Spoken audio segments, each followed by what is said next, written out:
My name is Sola, and today I will be showing you how to look at Zemlin's 6 properties of voice acoustic quality in order to determine whether or not someone's voice is in the normal range. And so we're using Pratt, and this is just this program that lets you look at audiograms of voice recordings. And I have a couple of recordings of my own voice. And the first one we're going to look at is just a small sentence that I said. So we're going to go ahead and hit View and Edit. And then we're going to highlight the chunk that I was talking, and then we're going to go ahead and hit pulses. You have to click show pulses first, which I've already done, and then we're going to go ahead and click voice report. And so this is going to be where all the information, or most of the information that I'll need to answer the questions for the 6 parameters according to Zemlin are. So first parameter I'm going to talk about is maximum frequency range, and for adults that should be around 2.5 to 3 octaves. And this range of frequency basically allows your voice to sound it makes your voice sound like it has intonation, and someone who lacks that might sound more monotone. So we'll go ahead and look at maximum pitch, and I have for 449 hertz, and then minimum pitch right here, which is around 75. And so that's around 3.8. So I'm just over that 3 octaves range, that 2.5 to 3 octaves range, but I don't think it's too much for it to be considered abnormal.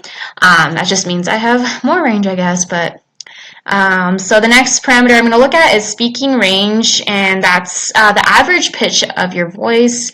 And according to Zemlin, women should have around 200 hertz. So we'll look at that median pitch, which is the average number, and I have 203 hertz. So I'm right where I'm supposed to be for that. And then the next one I'm going to look at is noise, and that's the mean harmonic to noise ratio. Basically, it should be higher because this means that your voice sounds more clear. And this is the number I'll be looking at, and it's 12.671 decibels, so that's perfectly normal. And then another parameter is minimum and maximum amplitude or intensity. And so for this, I will be looking at the intensity, which is basically that amplitude. That's how loud your voice can sound, and we're looking at the difference between the quietest and the loudest sound that you're saying when you're talking. And it should be around 20 to 30 decibels for adults. So I'm going to look at minimum intensity, and that's 48. And then I'm going to look at maximum intensity, and that's around 88. So there's like a 40 decibel difference there. And, it should be around 20 to 30, so I'm just above that. I don't think it's anything concerning, though. And then we'll also look at periodicity, which is the vocal fold vibrations. And basically, your vocal folds should vibrate like as if they're more periodic.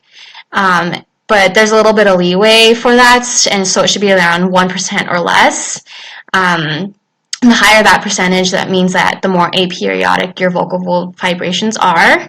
So we'll go ahead and hit voice report again and look at jitter,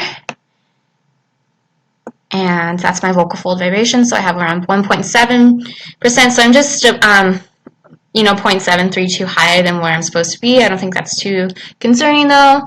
I'm just a little bit more aperiodic. My vocal folds are more aperiodic.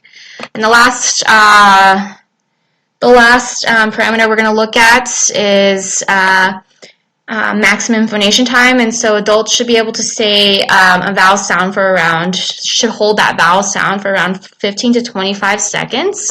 So I have a recording of me just saying the ah sound for as long as I can. We're going to hit view and edit. And the duration says I have 16.4 seconds, and that's right where I'm supposed to be. So yeah, looks like I have normal voice, and I hope that this video was helpful in explaining how you can find those parameters and figure out the measurements to analyze voice quality.